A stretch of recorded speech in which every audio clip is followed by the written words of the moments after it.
We're starting with our stories now, and Health Minister Dr. Kwaku Agyeman says government is monitoring with keen interest progress of the Ebola virus within the sub-region and will not renege on efforts to protect Ghanaians. Well, there was an interministerial team briefing journalists on preparedness this morning. The disease surveillance system in the country has been placed on high alert through intensification of viral hemorrhagic fever surveillance. The field officers are on the alert to pick, package and transport specimens to the lab for confirmation. Port health officers have been given orientation in detection of cases at points of entry. We have activated a system for screening all passengers, especially those from countries that have recorded cases. Procuring and pre-positioning personal protective equipment, we are awaiting the supplies of more PPEs. All health facilities have been directed to identify holding rooms or isolation facilities. Efforts are underway to establish Ebola treatment centers in Accra, Kumasi, and Tamale to cater for the southern, middle, and the northern zones of the country. More on that press conference. In Ghana is yet to designate hospitals to handle any Ebola outbreak if it should happen. Asked by TV3's Nakwa Kwabla on which hospitals have been designated to such cases, head of disease surveillance at the Ghana Health Service said there are plans to establish 3 Ebola treatment centers in the country. The hospitals will be made public by the end of the week. Dr. Bedusa Akordia also refuted claims that there are no personal protective equipment for health personnel.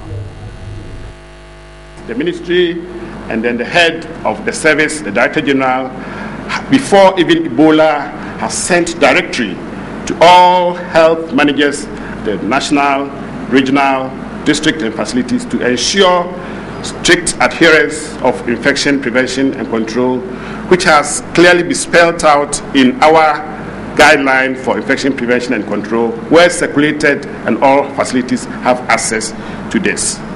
I'm aware that our big hospitals, the teaching hospitals, the regional hospitals and the district hospitals at least have some place of isolation for infectious disease conditions. Specifically for Ebola, it has been mentioned earlier in the delivery of the Honorable Minister that immediately within the next week or so, we've started the process, and by the end of the week, at least 3 designated facilities which shall be cover the southern zone, the middle zone, and the northern zone, and based at Accra Tema area, and then Kumasi and Tamale will be ready for us specifically to use for Ebola. No PPEs. This is not correct.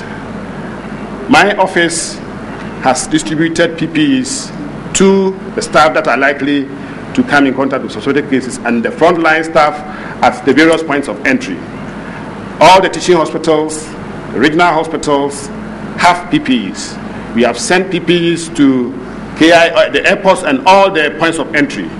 We've distributed more than 1,400 PPEs to the respective facilities that are likely to be the front line of seeing cases. This is not enough. We are taking steps to get more. Our experience recently. And still at that same conference, Minister of Communications Dr. Omane Boama says there is enough funding to support activities earmarked to control the spread of Ebola in the country. On the issue of do we have enough funding, I will say yes. WHO has provided some assistance, technical, logistics, and also cash. Government has also provided the needed assistance. We are scaling it up. That is the reason why the interministerial team has been put together to augment the efforts of the technical team that was in existence.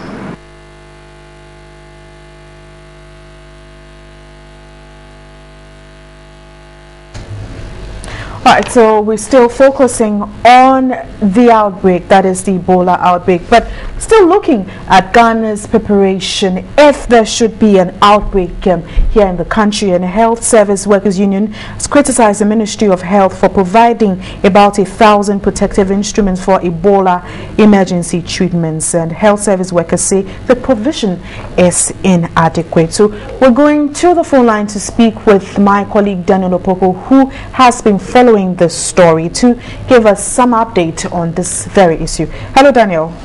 Hello, Wendy. Now, specifically, what do they mean by protective instruments?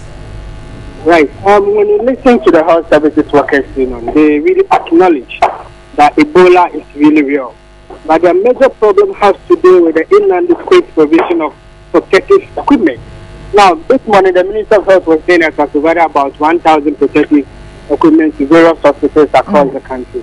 When you speak to the Health Service Workers Union, even though they are very happy that such equipment has been distributed, they believe that it is absolutely inadequate, and it's important for government to increase the number of protective equipment to be sent to various public hospitals across the country. These are some of the issues that they have been raising. And secondly, what number did they give out? If they want an increase, which specific figure did they give? Actually, they did not give us exact figure as to the number that they want. But what they were looking at in terms of the number of hospitals, public hospitals that we have, and other satellite clinics in the various regions, that it's important for them to get some of this equipment. Because currently, they have no idea as to wherever would the Ebola be coming from, whoever will be the carrier of the Ebola virus. So they want government to really increase the number of protective instruments to every health professional, every health practitioner in the various public hospitals that we have.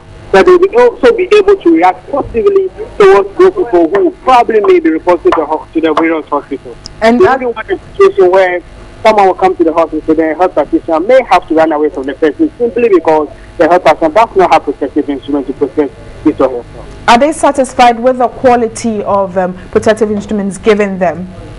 They have no problem. When you listen to them, they say they don't have any problem with the quality of the protective instrument. They want government to increase the number of protective instruments per the number of public health practitioners that we have in the country. And before I let you go, did the issue about training come up at the press conference?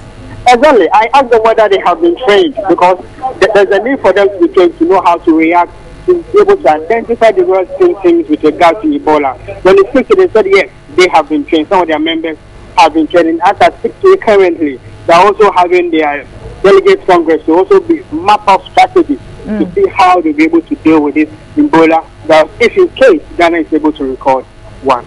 So devoid of the inadequate protective instruments that they are calling for, they are prepared to tackle the outbreak if it should be recorded in the country? Exactly. That's what the Health Service Workers is ready to tackle the problem of Ebola. And they've also been able to map out some strategies with their counterparts who are currently working in the West African sub-region. They have an association called WAPO. For them, they meet regularly to review policies. They meet regularly to discuss current trends with regards to the health sector. And when you speak to them, they have been able to link up with those people in the various West African regions to look at how they'll be able to deal with this Ebola virus. And they are also talking about the need for government and other countries to strengthen coordination at the various cross-border entry points. So we'll be able to screen people who will be coming in from in and around Africa into Ghana. Okay, Daniel, did the issue about cholera also come up? Yeah, they also talk about cholera. Currently, Accra has recorded about 800 cases, which for them is it's worrying to them.